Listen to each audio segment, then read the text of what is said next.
My daughter accidentally forwarded me a voice memo of my son-in-law calling me a worthless burden that smells like medicine while I was paying their rent and credit card bills. I stayed quiet until the next payment was due. I'm glad to have you here. Follow my story until the end and comment the city you're watching from so I can see how far my story has reached. I was sitting at my kitchen table sorting through the monthly bills I would be paying for Savannah and Stephen again. At 62, this routine had become as automatic as taking my morning medications. The stack included their rent notice for $1,400, their credit card statement showing a minimum payment of $600, and their car insurance bill for $230. All told, I would be transferring over $2,000 from my modest retirement account to keep my daughter and son-in-law afloat for another month. My phone buzzed against the wooden table surface. Savannah's name appeared on the screen with a voice message notification. I figured it was another request for grocery money or perhaps news about Stephen's latest job interview. These messages had become frequent over the past 2 years, always delivered with that sweet, slightly apologetic tone that made me feel needed and appreciated as a father. I put on my reading glasses and fumbled with the phone screen. Technology still feels foreign in my hands, even after all this time. I accidentally hit the speaker button while trying to play the message, and Stephen's voice suddenly filled my quiet apartment. What I heard next made my entire world collapse in the span of 30 seconds. I swear to God, Savannah, your dad is becoming such a worthless burden that smells like medicine. The man shuffles around our place like he's already half dead, with that stupid pill organizer rattling in his pocket. And he expects us to act grateful while he throws money at us like we're some charity case. I can barely stand being in the same room as him anymore. My hands went numb. The phone felt like it weighed 50 pounds as Savannah's voice joined the conversation. I know, honey, I know.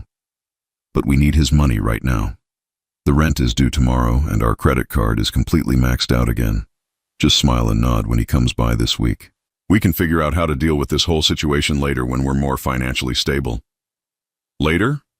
Savannah, the man is 62, not 92. This could drag on for years and years. Every single time he walks through our door with those compression socks and his endless stories about doctor appointments, I want to lock myself in the bathroom. And the way he looks at us afterward, like we owe him some kind of emotional debt just because he helps with the bills. Stephen, please keep your voice down. The neighbors might hear you. I don't care who hears me. I'm tired of pretending to like someone who smells like a walking pharmacy and acts like paying our bills makes him part of our marriage. When was the last time we had a conversation with him that wasn't about his latest blood test results or some boring story from his accounting days? The message cut off abruptly, leaving me staring at the phone screen in complete silence. I could hear my neighbor's television playing through the thin apartment walls, the sound of traffic outside my window, the humming of my refrigerator in the corner. Normal sounds of a normal evening that no longer felt normal at all. I looked down at the bills spread across my table. The same bills I had been paying faithfully for 24 months, believing I was helping my daughter through a difficult period in her marriage. The same bills that apparently made me a worthless burden who smells like medicine. The cruel irony hit me like a physical blow. There I sat, surrounded by their financial obligations, preparing to transfer another chunk of my limited retirement savings to people who saw me as nothing more than an annoyance with a checkbook. People who talked about me like I was a diseased animal they had to tolerate in exchange for financial support. I thought about my late wife, Margaret, and how she used to worry about Savannah's ability to manage money and choose reliable partners. Margaret had never warmed up to Stephen during their brief courtship, saying something felt off about a man who never seemed to have steady employment, but always had expensive taste in electronics and restaurants. I had dismissed her concerns as mother-in-law jealousy, encouraging her to give Stephen a chance to prove himself. Now I realized Margaret had been right about everything. She had seen through Stephen's charm and Savannah's assurances that he just needed time to find the right career path. But Margaret died 3 years ago, before she could witness how thoroughly her daughter had inherited Stephen's sense of entitlement and disregard for basic human decency. I felt something fundamental shift inside my chest. Not heartbreak exactly, but something deeper and more permanent. The death of an illusion I had been carefully maintaining for 2 years. The illusion that I was a beloved father helping his struggling child. The illusion that my financial support came with genuine gratitude and affection. The illusion that I mattered to them as anything more than a source of income. For 2 years I had been telling myself that Savannah was just going through a rough patch, that Stephen's work situation would eventually stabilize, that their occasional impatience with my company was just stress from their financial struggles. I had convinced myself that my monthly contributions were investments in our family relationship, proof that I was a good father who put his daughter's needs before his own comfort. Instead, I had been buying tolerance, purchasing brief visits and forced smiles from people who counted the minutes until I left their presence. Paying rent for the privilege of being mocked behind my back by the 2 people I loved most in the world. The voice message had been meant for someone else. Probably one of Stephen's friends or co-workers who shared his contempt for inconvenient family members. But technology had betrayed them, sending their private cruelty directly to its target. And now I knew exactly what they thought of the man who had been keeping them housed and fed for the past 2 years. I was a worthless burden who smelled like medicine, a walking pharmacy with compression socks and boring stories. A diseased annoyance they had to endure in exchange for financial security. But they had made one crucial miscalculation about this worthless old burden. They assumed I would remain blind and grateful forever, never questioning their motives or recognizing their manipulation. They thought I was too old, too lonely, too desperate for family connection to ever stop writing checks. They were about to learn just how wrong they had been. I did not sleep that night. Every time I closed my eyes, I heard Stephen's voice describing me as a worthless burden, followed by Savannah's casual agreement with his assessment. I kept replaying the conversation, searching for any hint of affection or defense from my daughter, but finding none. By 6 in the morning, I felt like I had aged 10 years in the span of 8 hours. I made my coffee with shaking hands, the same routine I had followed for decades, but everything felt different now. The apartment that had seemed cozy before now felt like a pathetic reflection of my reduced circumstances. The pill organizer that Stephen had mocked sat on my counter, a daily reminder of my mortality and their disdain. Even my reflection in the bathroom mirror looked older and more defeated than it had 24 hours earlier. As the morning progressed, memories began surfacing like poison bubbling up from a contaminated well. Moments I had deliberately misinterpreted or ignored because the truth was too painful to acknowledge. I remembered last month's visit to their apartment. I had brought a homemade casserole, the same recipe Margaret used to make that Savannah claimed to love as a child. Stephen had taken one bite and made a face like he was eating expired food. "Wow, James, this tastes exactly like nursing home cuisine. Is this what they serve at those senior centers you've been talking about visiting?" Savannah had laughed at his joke, actually laughed, while I forced myself to chuckle along and make some self-deprecating comment about my cooking skills deteriorating with age. At the time, I had told myself it was harmless teasing between family members. Now I understood it was deliberate cruelty designed to make me feel small and ridiculous. I thought about the previous Christmas, when I had given them each gift cards worth $500 to their favorite stores. Stephen had barely looked up from his phone while unwrapping his present, and Savannah had hugged me with the mechanical efficiency of someone performing an unpleasant obligation. Neither of them had sent thank you notes or even mentioned the gifts in subsequent conversations. I had attributed their lack of enthusiasm to adult sophistication, telling myself that practical gifts were more valuable than emotional gestures. The truth was that they saw my generosity as their rightful due, not as expressions of love worthy of gratitude or acknowledgement. I remembered countless dinner conversations where I would share stories from my accounting career or updates about my doctor appointments, only to notice Stephen checking his phone constantly while Savannah stared over my shoulder at their television.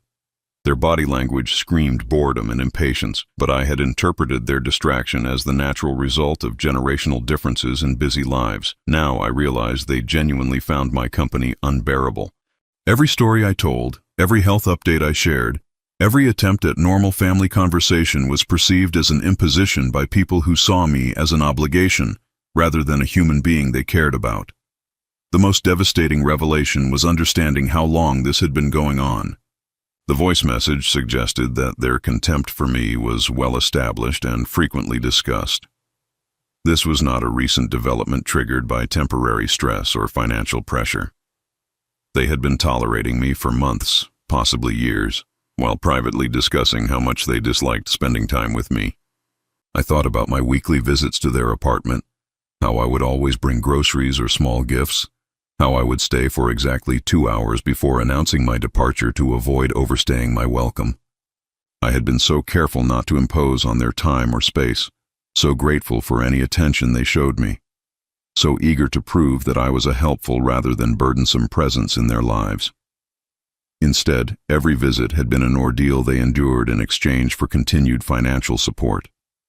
Every smile had been fake, every conversation had been performed, every expression of affection had been calculated to maintain their access to my retirement savings. I had spent 2 years believing I was building a closer relationship with my daughter and son-in-law, when in reality I had been paying them to tolerate my presence in their lives.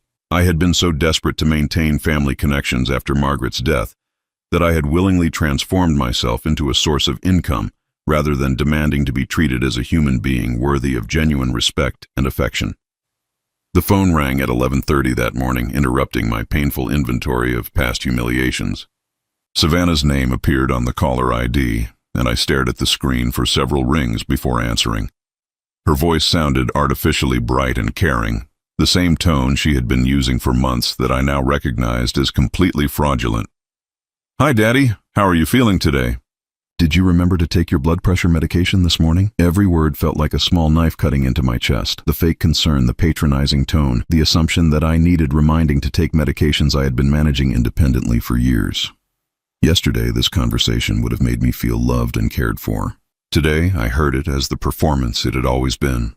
"I am fine, sweetheart," I replied, surprised by how steady my voice sounded despite the turmoil churning in my stomach. "That is wonderful to hear. Listen, I hate to bother you about this, but our rent is due today and Steven's paycheck got delayed again by his company's accounting department. Could you possibly help us out just this once?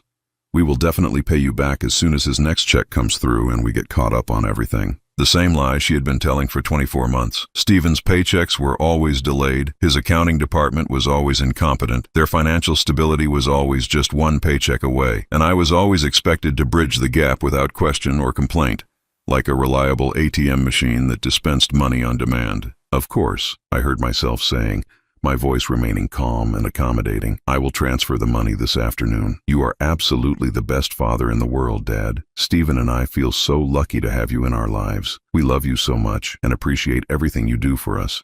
Murr. The words that used to fill me with warmth and purpose now sounded like dialogue from a badly written play. Every expression of love and gratitude was revealed as manipulation. Every compliment was exposed as a tool designed to keep me writing checks without asking difficult questions. After hanging up, I sat in my recliner for a long time, staring at the family photograph on my side table. The picture showed Savannah, Steven, and me at last year's Christmas dinner, all of us smiling broadly at the camera. I remembered feeling so proud that evening, so grateful to have family members who valued my company and welcomed me into their home for holidays and special occasions.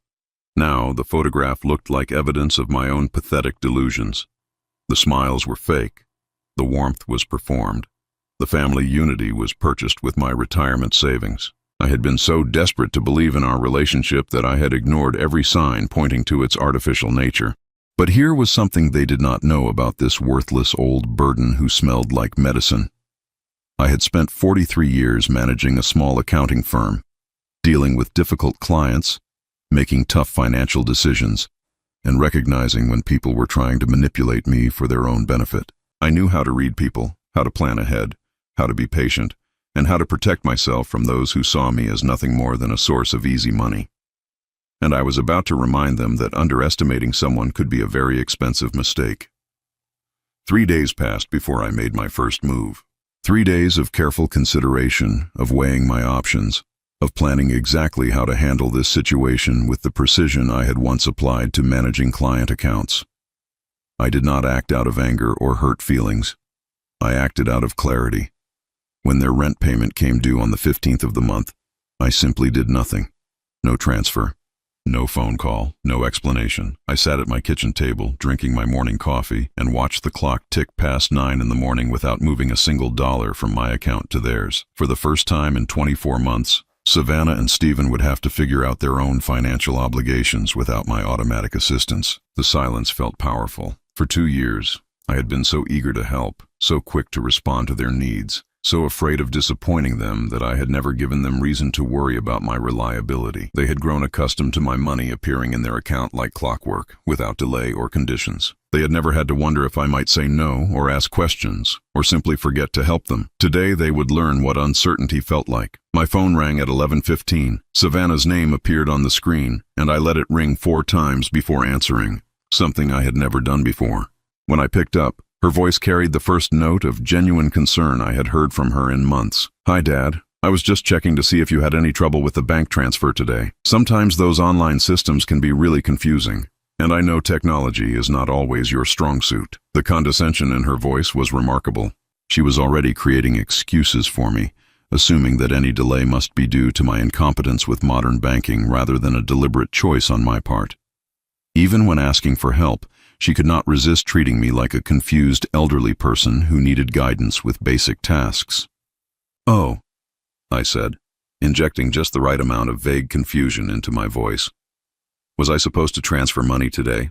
I must have forgotten to write it down in my calendar." A pause. I could practically hear her mental wheels spinning as she processed this unexpected development. In 2 years, I had never forgotten a payment, never needed reminders, never failed to anticipate their needs before they had to ask. "The rent, Dad. Our rent was due today, remember? We talked about it on Tuesday when I called you about Stephen's delayed paycheck." "Oh yes, of course. I am sorry, sweetheart. I have been feeling a little scattered lately. Let me take care of that right away. Are you feeling okay? You sound different. Maybe you should make an appointment with your doctor to check if your medications need adjusting." The speed with which she jumped to concerns about my mental competence was telling. Rather than considering that I might have other priorities or reasons for the delay, her immediate assumption was that something must be wrong with my brain. This was how little she thought of my intelligence and autonomy. "I feel fine," I assured her. "Just busy with some other things. I will get that transfer done this afternoon." "This afternoon? Dad, the rent was due this morning. Could you possibly do it right now while we are on the phone? I can walk you through the steps if you are having trouble with the bank website." The panic was starting to creep into her voice. The idea of waiting several more hours for my money was apparently intolerable. I wondered what Stephen was saying in the background, what kind of pressure she was feeling from her husband who could barely stand to be in the same room as me. "I'm not near my computer right now," I lied smoothly.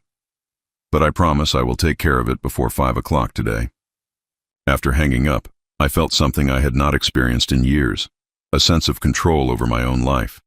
For the first time since Margaret's death, I was making decisions based on my own needs and priorities, rather than desperately trying to please people who saw me as a burden. I did not transfer the money at 5 o'clock, or at 6 o'clock, or at any point that day. Savannah called again at 7:30 that evening, and this time her voice carried a sharp edge of anxiety that she was trying unsuccessfully to hide behind false cheerfulness. "Hi, Dad. I just wanted to check in and see how your day went. Did you manage to get to the bank?" "Oh, I had such a busy day," I replied, maintaining my confused elderly person act. "I went to the grocery store this morning, then I had lunch with my neighbor Mrs. Patterson, and then I took a nap this afternoon. Time just seemed to slip away from me."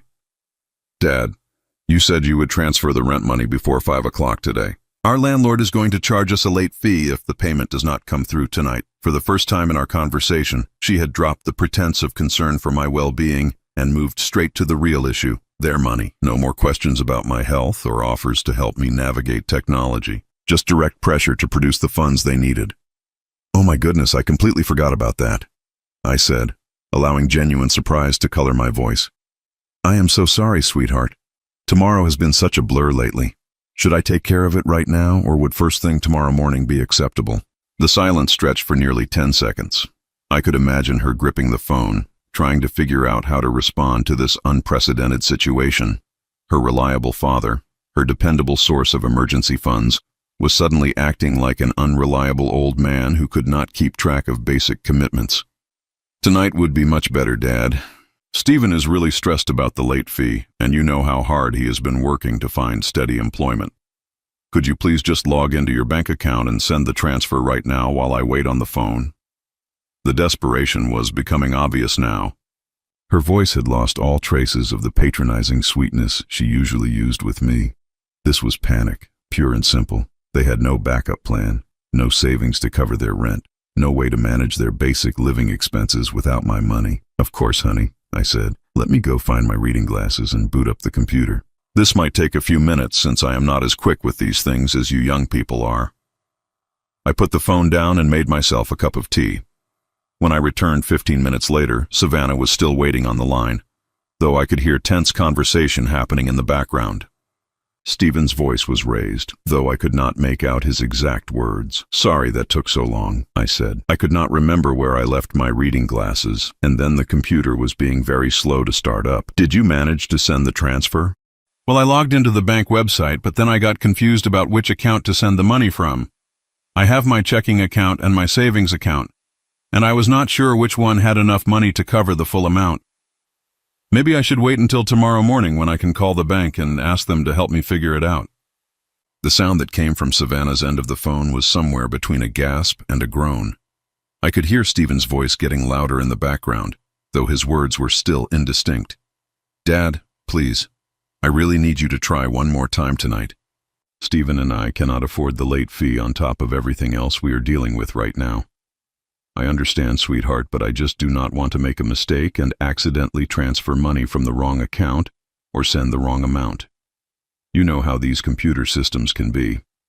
Maybe tomorrow when my mind is clearer." "Fine," she interrupted, her composure finally cracking completely. "Just please take care of it first thing tomorrow morning. Can you promise me that?" "Of course," I said. "I will make it my top priority." But I had no intention of making it my priority, or anyone else's priority, ever again. The next morning I did not transfer their rent money. I went for a walk instead, enjoying the crisp autumn air and the feeling of freedom that came with having my own schedule and my own priorities for the first time in 2 years.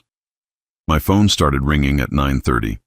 By the third day of delayed payments, their desperation had reached a level that was almost entertaining to observe. My phone rang constantly now, sometimes 4 or 5 times per day, with increasingly frantic messages from Savannah and, for the first time in our relationship, direct calls from Stephen himself. Stephen, who had previously considered me too boring and worthless to deserve his attention, was suddenly very interested in having conversations with me. His first call came on Thursday morning at 8:15, waking me from a peaceful sleep.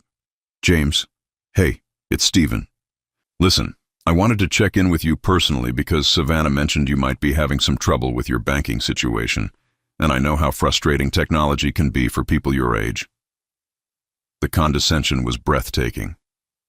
Here was the man who had called me a worthless burden that smells like medicine, now speaking to me with the exaggerated patience usually reserved for small children or people with severe cognitive impairments. He was trying to sound helpful and concerned, but I could hear the barely controlled panic underneath his performance. "Oh, hello, Stephen," I replied, injecting confusion and gratitude into my voice. "How thoughtful of you to call. I have been having some trouble keeping track of things lately." "Right, exactly. That is completely normal for someone in your situation. The important thing is not to worry about it too much. Maybe we could meet up this afternoon and I could help you work through the bank transfer process step by step. I am pretty good with computers and online banking." This was remarkable. Stephen, who had never voluntarily spent time with me, who had made jokes about my cooking and my age, who had told my daughter that he could barely stand to be in the same room as me, was now offering to drive to my apartment and personally assist me with financial transactions. "That is very generous of you," I said. "But I would not want to impose on your time, especially when you are working so hard to find steady employment." A slight pause. I had hit a nerve by mentioning his unemployment, a topic that apparently remained sensitive despite his big talk about my dependence on him. "It is no imposition at all, James. Family helps family, right? Besides, I know how important it is for you to feel useful and involved in supporting Savannah and me. I would hate for you to feel bad about a simple technical difficulty getting in the way of that." The manipulation was so obvious, it was almost insulting.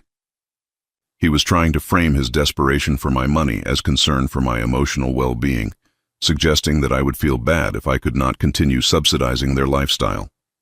The subtext was clear. Paying their bills was my primary source of self-worth, and he was graciously offering to help me maintain that purpose in life. "You are probably right," I agreed. "I do feel terrible when I cannot help you and Savannah with your expenses. It makes me feel like a useless old man." "You are definitely not useless, James. You are a very important part of our family, and we really value everything you do for us. Why do not I come over around 2 o'clock this afternoon and we can get this whole banking situation sorted out together?" After hanging up, I realized that Stephen's call represented a complete shift in their strategy.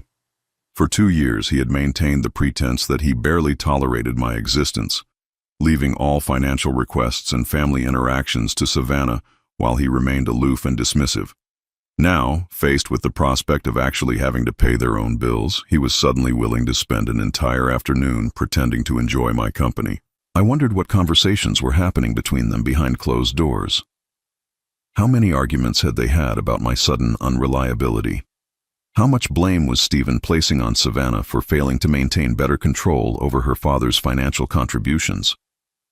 How desperate were they becoming as their bills accumulated and their options dwindled? At 2 o'clock sharp, Stephen knocked on my apartment door. When I opened it, he was holding a small bouquet of grocery store flowers and wearing the brightest smile I had ever seen on his face. The transformation was so dramatic it was almost comical.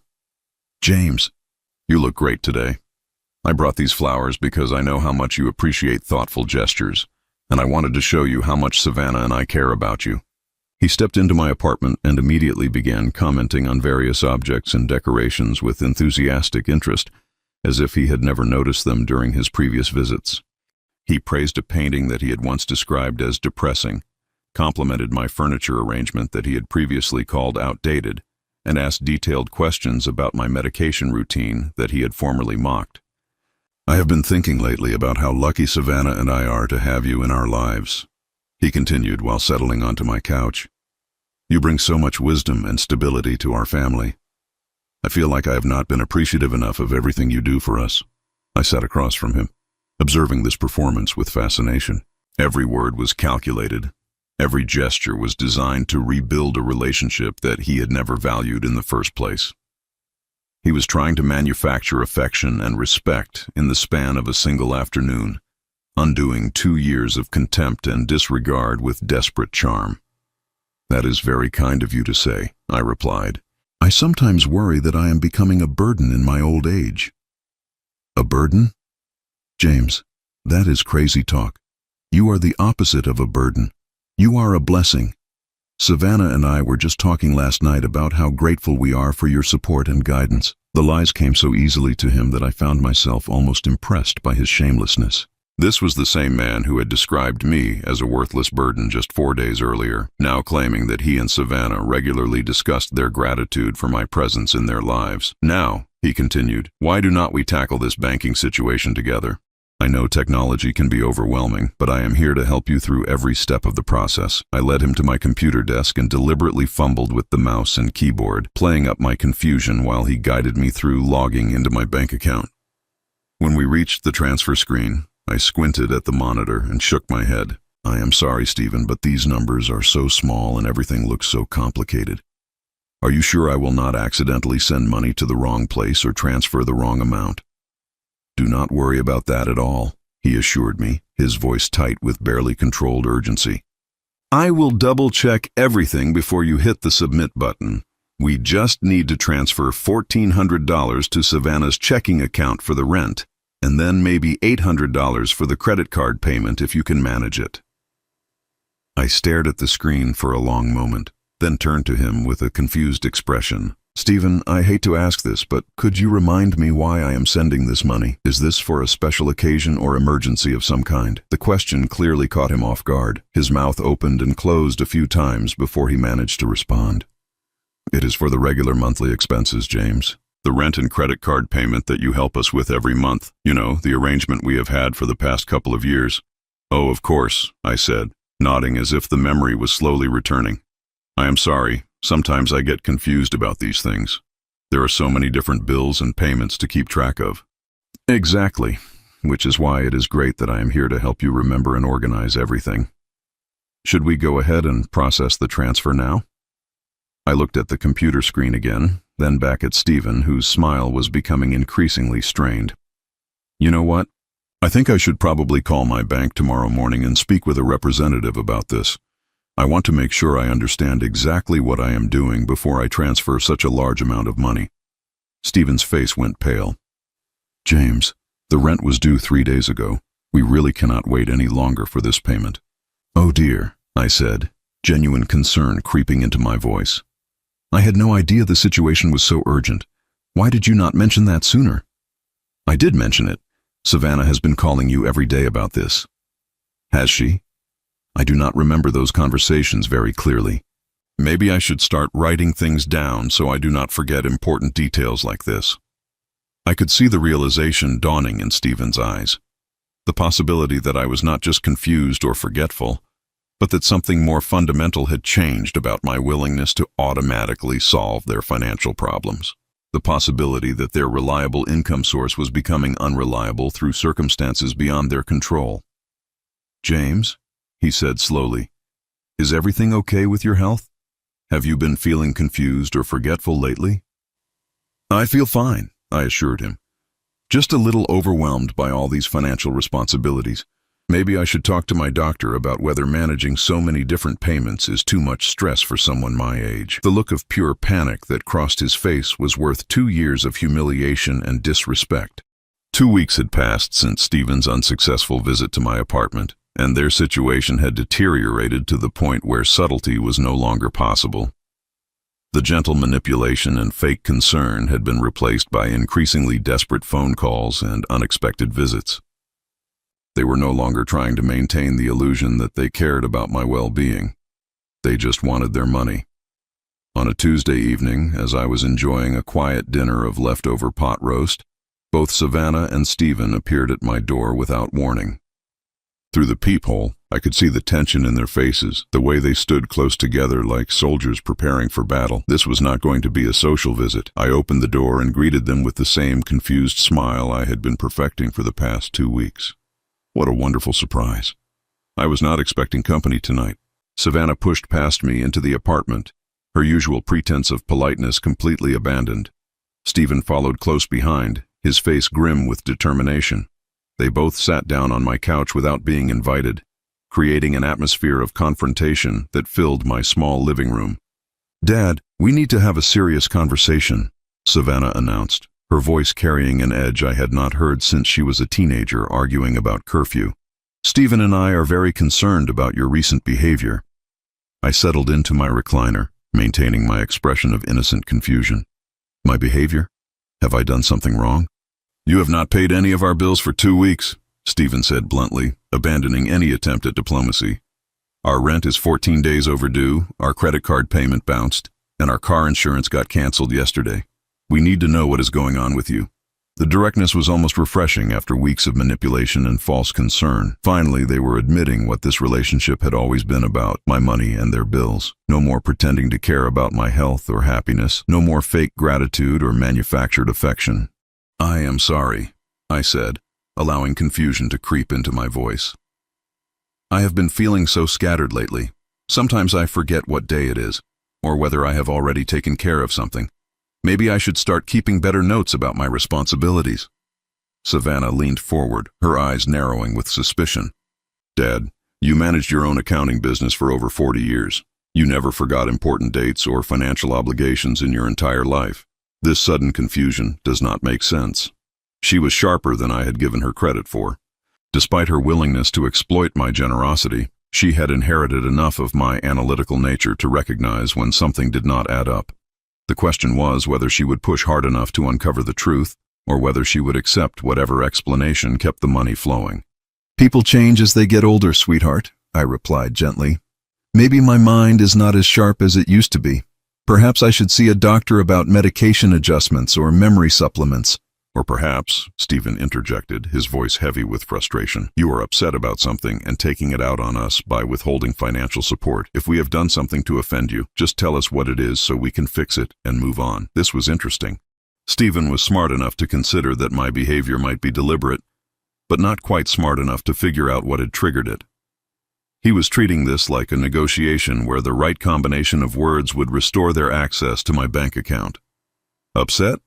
I repeated, as if the concept was foreign to me. "Why would I be upset with you?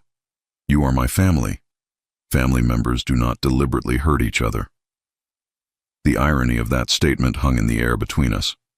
Both Savannah and Stephen shifted uncomfortably, perhaps remembering conversations they had assumed I would never hear.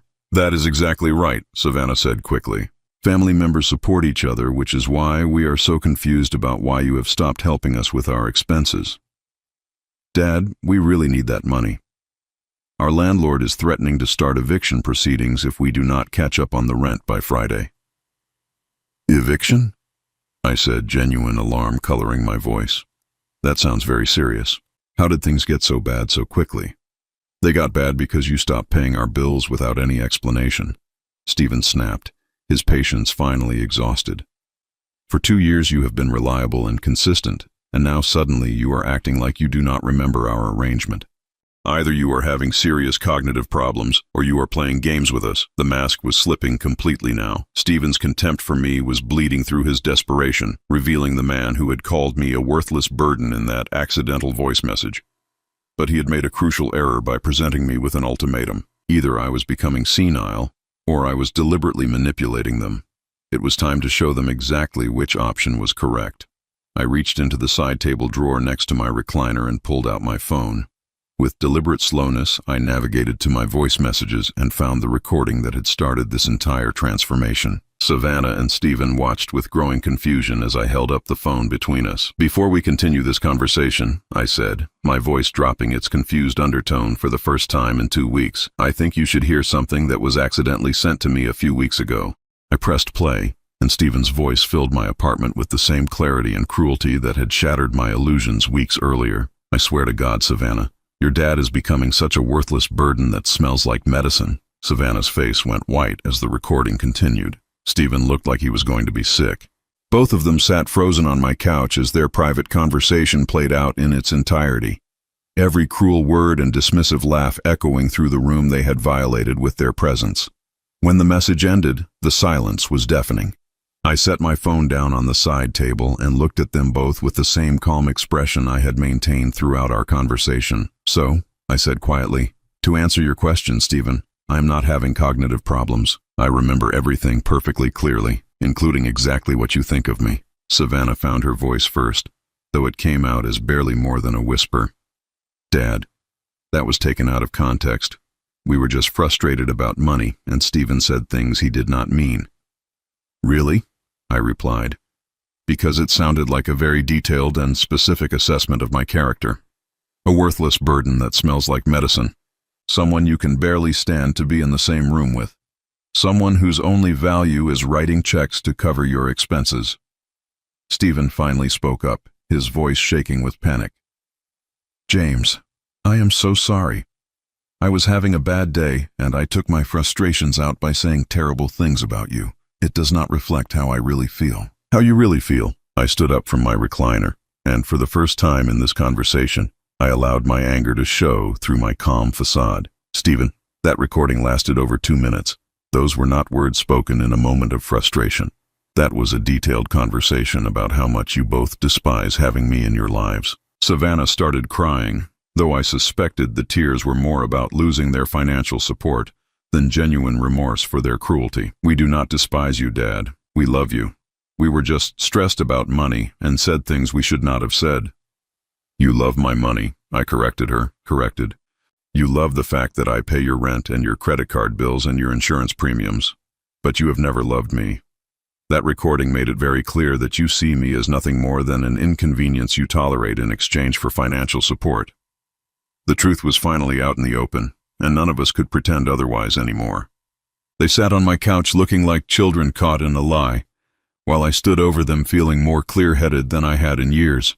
"So here is what is going to happen," I continued, my voice steady and final. "I am done paying your bills. I am done pretending that we have a loving family relationship, and I am done allowing you to treat me like a worthless burden who should be grateful for the privilege of subsidizing your lifestyle." Stephen jumped up from the couch, desperation making him aggressive. "You cannot just cut us off like this. We have been depending on your help for 2 years.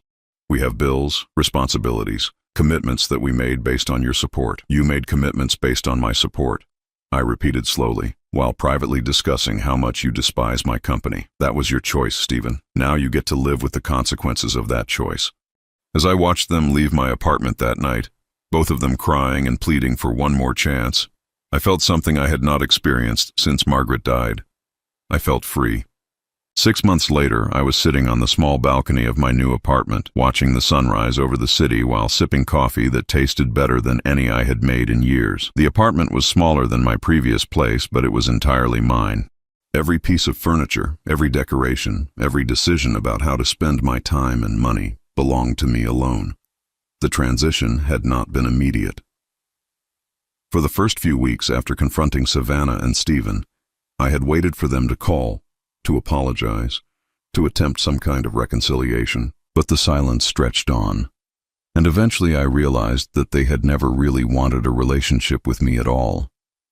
They had wanted my money, and without it, I held no value for them whatsoever.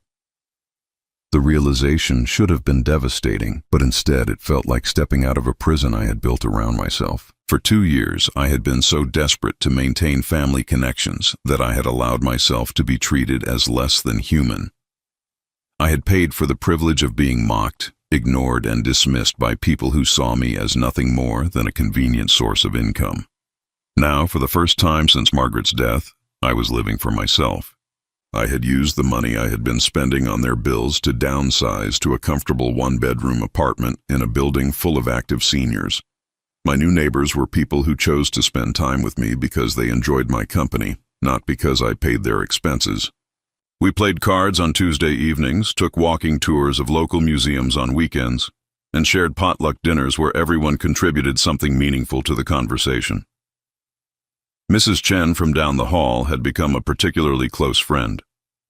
She was a retired librarian with a sharp wit and an impressive collection of mystery novels that she shared with me freely. When I told her about my situation with Savannah and Stephen, she had listened without judgment and then said something that stuck with me. Family is not about blood, James. It is about people who value you for who you are, not what you can give them. I had started taking photography classes at the community center, something I had always wanted to try but never had time for during my working years. My instructor was a patient woman in her 70s who praised my eye for composition and encouraged me to enter my photos in local art shows. Last month, one of my landscape photographs had won 3rd place in a regional contest, and the small ribbon now hung on my refrigerator next to a picture of Mrs. Chen and me at the museum. The financial impact of cutting off Savannah and Stephen had been entirely positive. Without their monthly expenses draining my retirement account, I had been able to increase my own quality of life significantly. I could afford better groceries, occasional restaurant meals, small trips to visit places I had always wanted to see. My money was finally being spent on someone who appreciated it. Me. I had heard through Mrs. Patterson, my former neighbor, that Savannah and Stephen had lost their apartment and moved in with Stephen's parents in a different state. Apparently, their financial situation had collapsed completely without my support, and they had been forced to make drastic changes to their lifestyle. Mrs. Patterson had seemed to expect me to feel guilty about their circumstances, but I felt nothing except a mild satisfaction that they were finally experiencing the consequences of their choices. They had treated me like a worthless burden, and now they were learning what life was like without that burden's financial contributions. My phone rarely rang anymore, which had initially felt lonely, but now seemed peaceful. No more desperate calls about overdue bills. No more fake expressions of gratitude designed to keep money flowing.